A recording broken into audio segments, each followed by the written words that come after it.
My name is Jodie Butler, and I'm from Ankeny. I oppose House File 291 and Senate File 213. I'm a lifelong Iowan, and I've lived in both rural and urban areas. My mother was a teacher. My father was a businessman and served as mayor, city clerk, town council, firefighter, and World War II veteran. Public service is in my DNA. In 1975, I became a teacher. I've worked in the public, private, and nonprofit sectors, including a Fortune 500 company.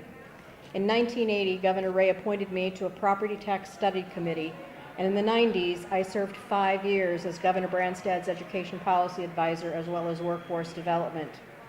I worked with constituents of all parties and organizations at all levels. I learned a great deal from my experiences, and I learned to do more than listen. I learned to engage those who had both knowledge, expertise, and experience to improve laws. Fairness and justice are what Chapter 20 means to public sector workers. House File 291 is an ill-conceived, mean-spirited bill. It strips basic protections for workers. Iowans deserve to know this bill would result in suppressing wages for both public and private workers. I offer as evidence the Economic Policy Institute's research. This report says, quote, "It is clear that the attack on public employee unions has been part of a broader agenda aiming to cut wages and benefits and erode working conditions and legal protections for all workers, whether union or non-union, in the public and private sectors alike." Iowa does not need to follow Wisconsin's bad example, where 28% fewer students choose education as a profession as a result. Teacher shortage areas have been exacerbated. Rural schools cannot attract or retain teachers, and fewer candidates apply. Public school teachers saw their base salaries and fringe benefits decline, and the state's economic growth has continued to lag its neighbors and the nation.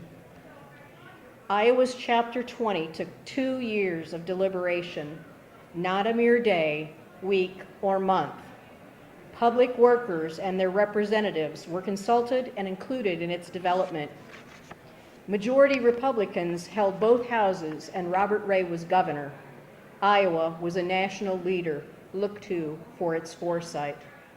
So if current law works, you have no evidence to support your claims result in positive change, you ignore negative results from Wisconsin, you ignore input from workers who will be affected, you are intent on passing a partisan bill that vilifies public sector workers, you don't believe in fairness and justice, then why are we here?